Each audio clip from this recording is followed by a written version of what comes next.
माता की, भारत माता की, भारत माता की।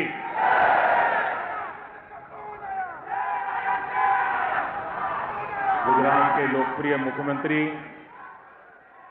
श्रीमान भूपेंद्र भाई पटेल,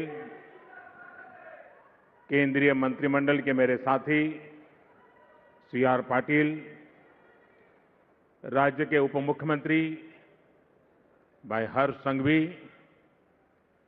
गुजरात भाजपा के अध्यक्ष जगदीश विश्वकर्मा जी, उपस्थित अन्य मंत्रीगण, जनप्रतिनिधिगण और यहां उपस्थित सूरत के मेरे प्यारे भाइयों और बहनों, केम छो बधा? અને આપણું સુરત મજામાં ને? તું શું લઈ આવ્યો છો ભાઈ?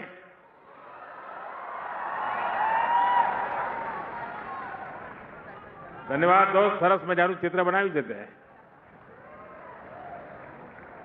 જરા એસપીજીના લોકો આ ભાઈ કંઈ ભેટ આપવા માંગે છે.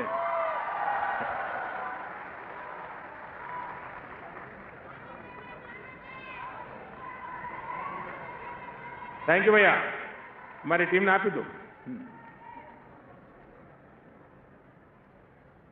સાથીઓ, મારી વાત શરૂ કરું એ પહેલા થોડા દિવસ પહેલા જ મારા એક અનન્ય સાથી, જેમની સાથે મેં વર્ષો સુધી કામ કર્યું અને જીવનની અંતિમ પળ સુધી જે સતત કાર્યરત રહ્યા, એવા કનુભાઈ માવાણીની વિદાય આદરપૂર્વક એમને અંજલિ આપું છું. એક સાથી ગુમાવ્યાનો દર્દ સ્વાભાવિક છે, પરંતુ આજે સુરતની ધરતી પર આવ્યો છું ત્યારે એમના પુણ્ય સ્મરણ સાથે મારી વાત આગળ વધારું છું. સાથીઓ, મને ઘણીવાર લાગે છે કે આ સુરત શહેર નથી, સુરત એક સ્પિરિટ છે.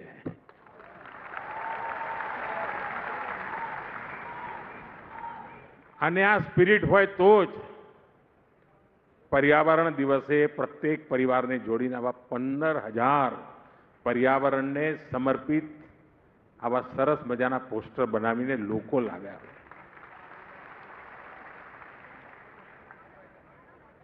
જે પરિવારના સાથીઓએ આ કામ કર્યું છે એ બધાને હું ખૂબ ખૂબ અભિનંદન આપું છું.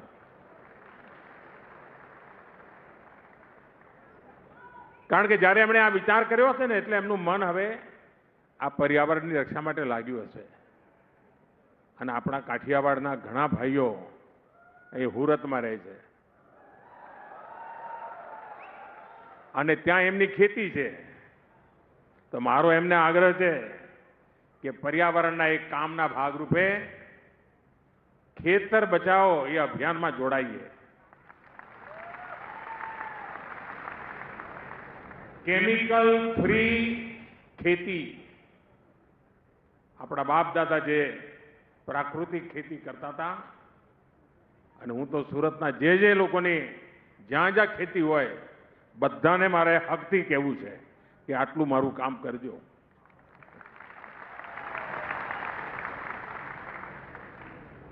સાથીઓ, અહીંયા બધાએ મારું સ્વાગત કર્યું, જાત જાતના સ્મૃતિ ચિહ્નો આપ્યા, ભેટ સોગાદો આપી, પણ આના કરતા પણ અણમોલ ભેટ સુરતે મને આપી છે. આનાથી પણ અનેક મૂલ્યવાન સુરતનો કચરો મને ભેટ આપ્યો છે. 1 લાખ લોકોએ 5 દિવસ સફાઈનું અભિયાન ચલાવ્યું. મારે માટે આ મોટામાં મોટી સોગાત છે અને આ 1 લાખ લોકોનો અને આખા સુરતનો હૃદયથી આભાર માનું છું. ભૂપેન્દ્રભાઈ કેવો પ્રધાનમંત્રી છે, સ્વાગતમાં કચરો મળે એનો ગૌરવ કરી રહ્યો છે. કારણ મારે સ્વચ્છતા એને સંસ્કાર બનાવવાના છે.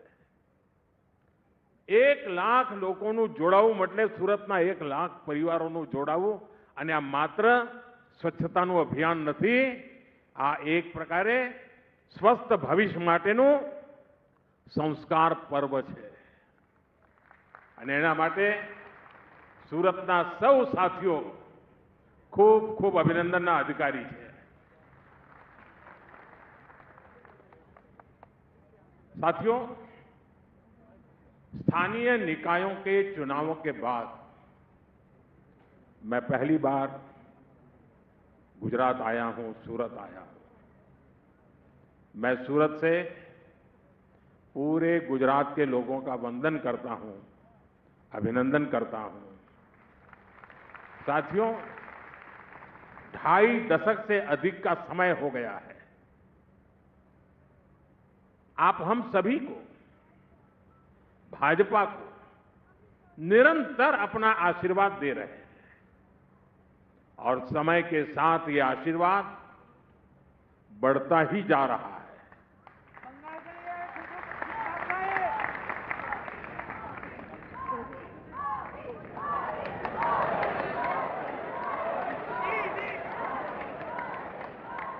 देखिए, एक बेटी आप सबको खींच के ले गई.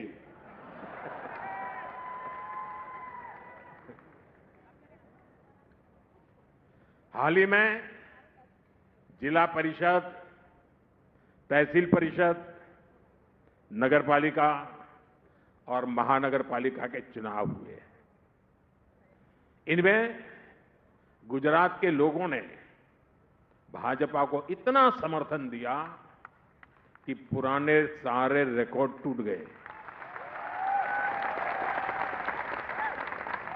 और मैं आज ज्यादा खुश इसलिए हूं कि मेरे रिकॉर्ड भी आप सबने तोड़ दिए.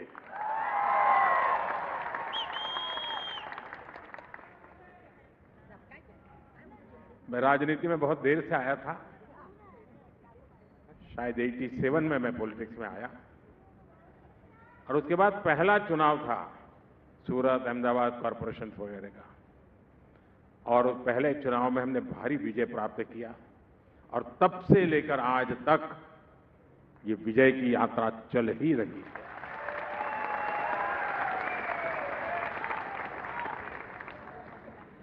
दुनिया के लोकतांत्रिक समाज में ऐसा कम ही देखने को मिलता है. किसी भी दल को इतने लंबे समय तक जनता जनार्दन के आशीर्वाद मिले और सेवा का अवसर मिलना, ये बहुत बड़ी बात है. साथियों, यहां सूरत और नवसारी के अनेक चुने हुए जनप्रतिनिधि भी आए हुए हैं. मैं आप सभी को भी बहुत बहुत शुभकामनाएं देता हूं. हम सभी को हमेशा याद रखना है, गुजरात की जनता ने हमारे सेवा भाव को अपना समर्थन दिया है. ये प्रचंड विजय सेवा के इस मिशन को और विस्तार देने के लिए है. हम सभी को अब और भी अधिक परिश्रम करना है. हमारा संकल्प विकसित गुजरात, विकसित भारत, इस संकल्प को सिद्ध करना सेवा के भाव से समर्पित होकर के करना है. जब मैं कहता हूं सूरत एक शहर नहीं, सूरत एक स्पिरिट है, इसके पीछे मेरा कन्विक्शन है. आप कल्पना कर सकते पूरे हिंदुस्तान में जो शहर लगातार स्वच्छता के अवार्ड प्राप्त करता हो, स्वाभाविक उसको मन कर जाएगा यार बहुत हो गया, इतने अवार्ड ले लिए, अब क्या करना है. लेकिन सूरत ऐसा नहीं कर रहा है. वो आज भी सफाई के अभियान को प्राथमिकता देता है. तब मैं कहता हूं सूरत शहर नहीं, सूरत एक स्पिरिट है. साथियों, ये जो हमारा संकल्प है विकसित भारत का, विकसित गुजरात का, ये संकल्प देश के गांव, हर जिले, हर शहर को हम जब विकसित करेंगे तभी सिद्ध होने वाला है. और इसलिए सभी चुने हुए भाजपा जनप्रतिनिधियों की भूमिका बहुत बड़ी है.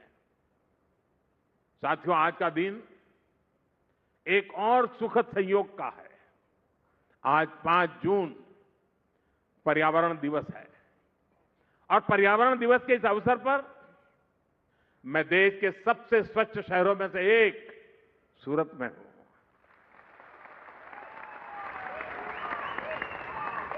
और ये कितना बड़ा गर्व का विषय है कि यही सूरत है जो कभी प्लेग जैसी महामारी से प्रभावित था और आज स्वच्छता के लिए पहचाना जाता रहा है। इसलिए बीते 2.5 दशक से निरंतर प्रयास किए गए हैं। इसमें सूरत के सभी लोग, अधिकारी, कर्मचारी, जनप्रतिनिधि, सबका योगदान। मुझे बताया गया है कि बीते कुछ दिनों में स्वच्छता के लिए विशेष अभियान भी चला है। मैं आप सभी सूरत के वासियों को, आपने देसी भाषा में सुरतियों ने, मारा वाला सुरतियों ने खूब खूब अभिनंदन।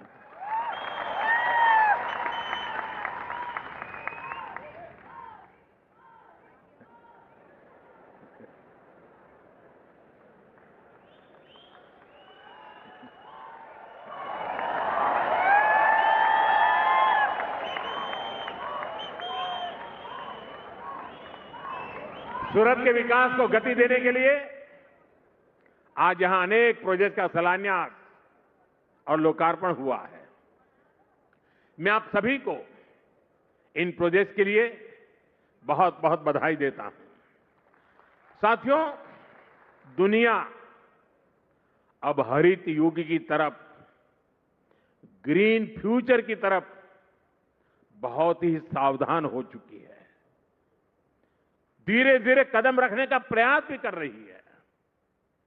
भारत भी ग्रीन ग्रोथ पर बहुत अधिक काम कर रहा है और इसमें भी गुजरात ने बरसों पहले ही तेज कदम उठाने शुरू कर दिए थे। गुजरात राज्य है जिसने इस शताब्दी के प्रारंभ में ही सरकार में क्लाइमेट चेंज का अलग डिपार्टमेंट बनाया था, एक अलग डिपार्टमेंट बनाया था। ऐसी व्यवस्था बनाने वाला गुजरात देश का पहला राज्य था। और जैसा अभी मुख्यमंत्री जी ने जिसका वर्णन किया, गुजरात के अपने पाटण के चारणका गांव में भारत का पहला सोलर पार्क भी बनाया गया था। और एक प्रकार से उस समय तो वो तीर्थ क्षेत्र बन गया था। लोग देखने आते थे कि इतना दूर दूर तक दिखाई दे इतना बड़ा सोलर प्लांट। साथियों, गुजरात में उस समय आप सभी ने जो किया उसने पूरे देश को प्रेरणा दी है। आज भारत प्रकृति के साथ प्रगति का मंत्र लेकर विकास कर रहा है। इकोनॉमी भी, इकोलॉजी भी। और साथियों, सूरत में तो ये प्रत्यक्ष दिखता है। आजकल सूरत की सर्कुलर वाटर इकोनॉमी की बहुत चर्चा होती है। यहां शहर के वेस्ट वाटर को ट्रीट करके इंडस्ट्री को सप्लाई किया जाता है। इससे गंदे पानी का मैनेजमेंट भी हो जाता है और पानी से कमाई भी होती है। बीते 12 वर्षों से देश में वेस्ट टू वेल्थ का एक बहुत बड़ा जन आंदोलन चला है। ये हमारे शहरों की स्वच्छता और उन्हें ग्रीन और क्लीन बनाने में बहुत काम आ रहा है। साथियों, अब प्रयास ये है कि आने वाले कई दशकों तक सूरत के लिए पीने के पानी की पूरी व्यवस्था हो। इसके लिए तापी बराज प्रोजेक्ट स्वीकृत किया गया है। इसके अलावा वाटर मैनेजमेंट और वाटर ड्रेनेज भी सरकार की बहुत बड़ी प्राथमिकता है। आज यहां ऐसे अनेक प्रोजेक्ट का लोकार्पण हुआ है। साथियों, सूरत सिर्फ स्वच्छता और सर्कुलर इकोनॉमी तक ही सीमित नहीं है, बल्कि ग्रीन ग्रोथ के दूसरे माध्यमों का भी अभूतपूर्व गति से विस्तार हो रहा है।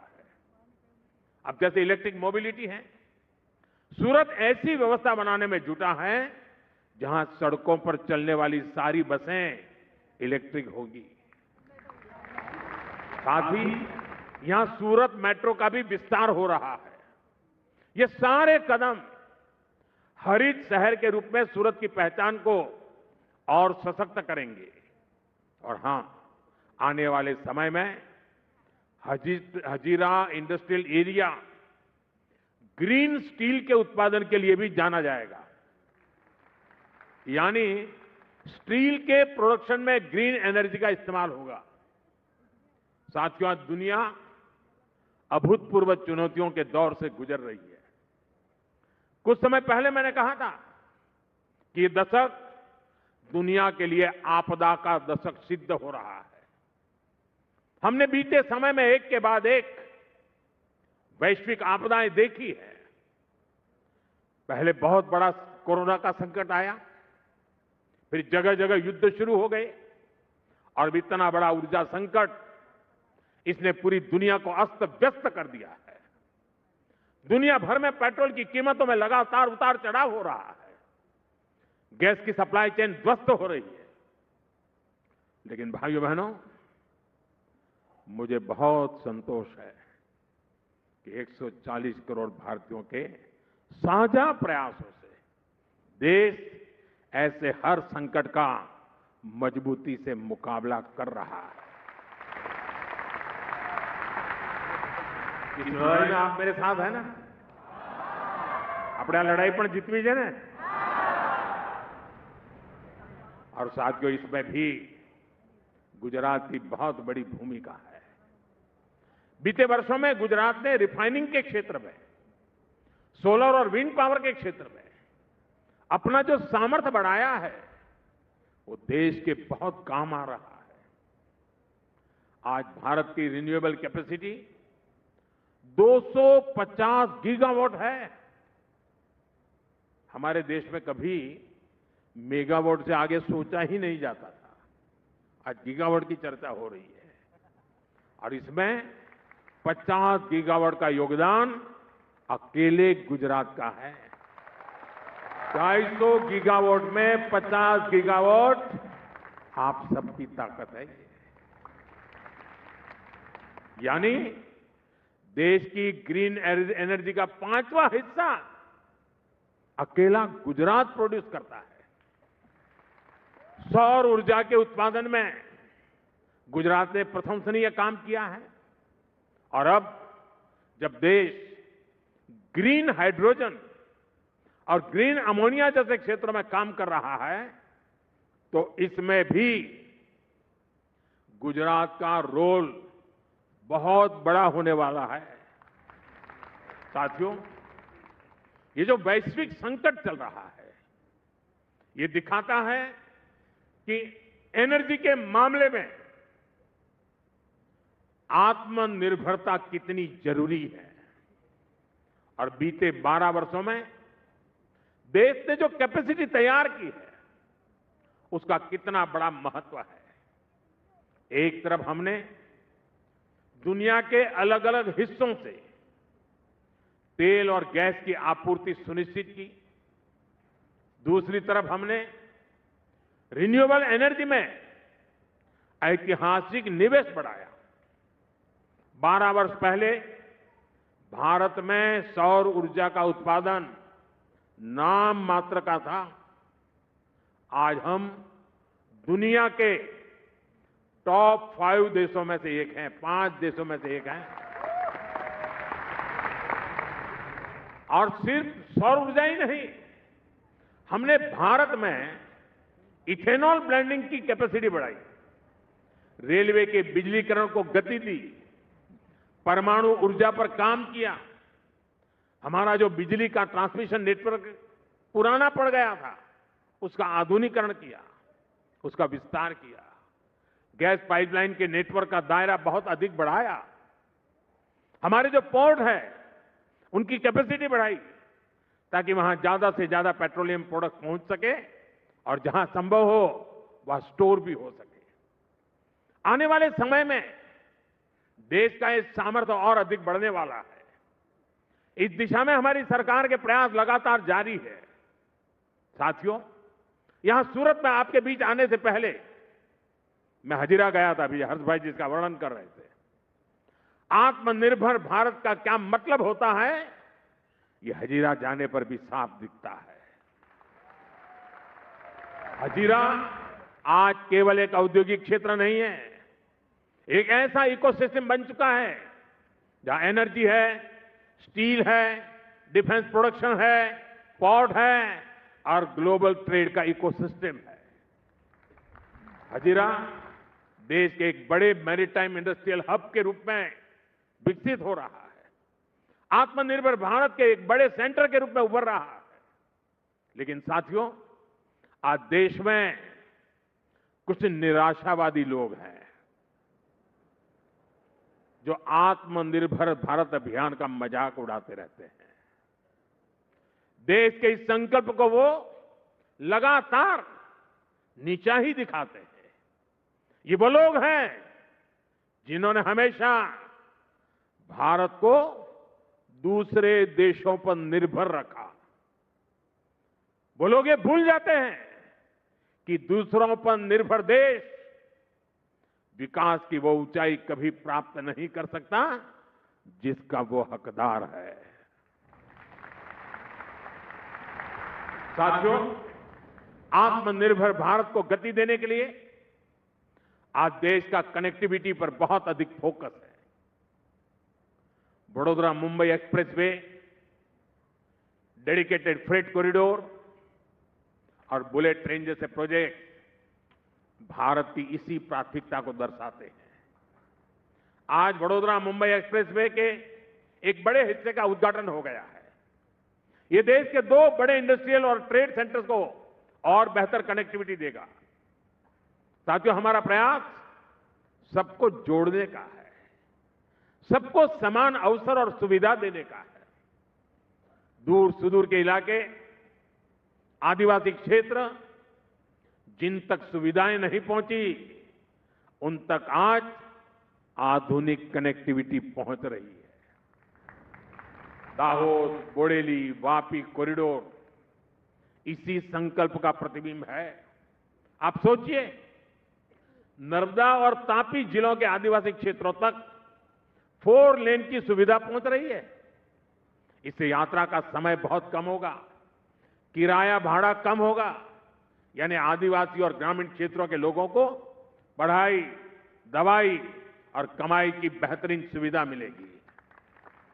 साथियों, कुछ कॉरिडोर से, इस कॉरिडोर से छोटा उदेपुर, नर्मदा, भरूच और तापी जिलों के आदिवासी क्षेत्रों के ये इंडस्ट्रियल बेल्ट से जुड़ जाएंगे।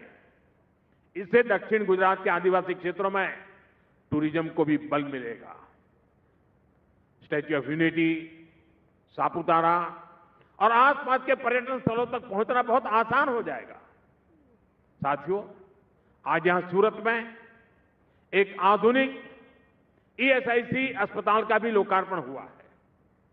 यह अस्पताल हमारे श्रमिक भाई बहनों और उनके परिवारों के लिए बेहतर स्वास्थ्य सेवाओं का नया केंद्र बनेगा। दूसरे राज्यों से जो साथी यहां रहने आए हैं, रोजगार करने आए हैं, उन्हें भी इस अस्पताल से बहुत मदद मिलने वाली है। साथियों, हमारी सरकार देश के विकास को सर्वोपरि रखते हुए काम कर रही है और इसलिए देश का भरोसा भाजपा पर है, भाजपा के विकास कार्यों पर है। इसलिए देश की जनता बार बार भाजपा को जनादेश दे रही है। हाल में ही हुए बंगाल के चुनाव,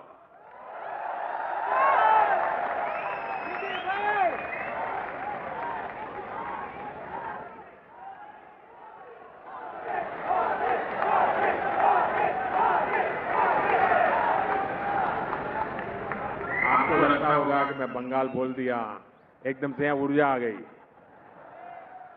लेकिन मेरा अनुभव था, मैं पिछले दिनों 5 देशों की यात्रा पर था, वहां भी बंगाल बंगाल चल रहा था। हर कोई बंगाल की चर्चा करता था। चुनाव बंगाल के, असम और पुडुचेरी के चुनाव में भाजपा को, एनडीए को बहुत बड़ा जनादेश मिला है। इसके अलावा जो पंचायतों और कॉरपोरेशन के भी चुनाव देश भर में हो रहे हैं, वहां भी बीजेपी को विजय मिल रही है। साथियों, ऐसे हर चुनाव का एक ही मैसेज है, देश अराजकता, अनिश्चितता, और निराशा को पसंद नहीं करता। कांग्रेस बीते 12 वर्षों से अराजकता और अनिश्चितता फैलाकर अपने लिए अवसर खोज रही है, लेकिन देश की जनता उसे बार बार करारा जवाब दे रही है। गुजरात के आप लोगों ने तो कांग्रेस को हाशिए पर धकेल दिया है, लेकिन जहां कांग्रेस की सरकारें हैं वहां भी जनता कांग्रेस के कुशासन से तंग आ गई है। अभी अभी हिमाचल में भी स्थानीय निकाय के चुनाव हुए, कांग्रेस की सरकार है, वहां कांग्रेस बुरी तरह हार गई। हिमाचल की जनता ने कांग्रेस के कुशासन को नकार दिया है। इससे पहले हरियाणा के निकाय चुनाव में कांग्रेस को हार मिली और पंजाब के लोगों ने भी कांग्रेस को स्पष्ट संदेश दे दिया है। संदेश यह है कि कांग्रेस की परजीवी पॉलिटिक्स नहीं चलेगी, कांग्रेस की अराजकता में अवसर ढूंढने की राजनीति नहीं चलेगी। कर्नाटका की जनता में भी कांग्रेस सरकार को लेकर के बहुत आक्रोश है और यही कारण है कि कर्नाटका में भी कांग्रेस को सीएम बदलना पड़ रहा है। साथियों, भारत नकारात्मकता से कहीं आगे निकल चुका है। यह असीमित आशावाद वाला देश है, अद्भुत आकांक्षाओं से लैस देश है। भारत के नागरिक सपनों से भरे हुए हैं, संकल्पों से भरे हुए हैं और संकल्प को सिद्धि में बदलने के लिए प्रतिबद्ध जनता जनार्दन है। और जब देश की जनशक्ति संकल्पित है तो देश का हर लक्ष्य पा सकता है और यही भारत की ताकत है। आइए हम विकसित भारत के निर्माण को मिलकर एक साथ मिलकर के गति दें।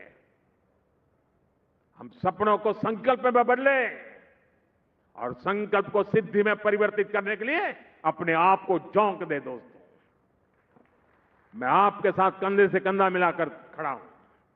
आप 2 कदम चलेंगे, मैं 3 कदम चलने के लिए तैयार हूं।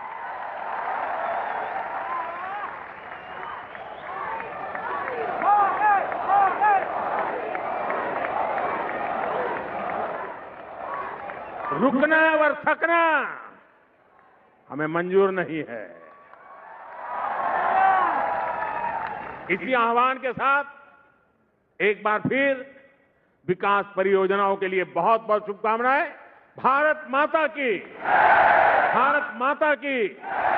वंदे वंदे वंदे वंदे वंदे वंदे वंदे वंदे वंदे वंदे वंदे।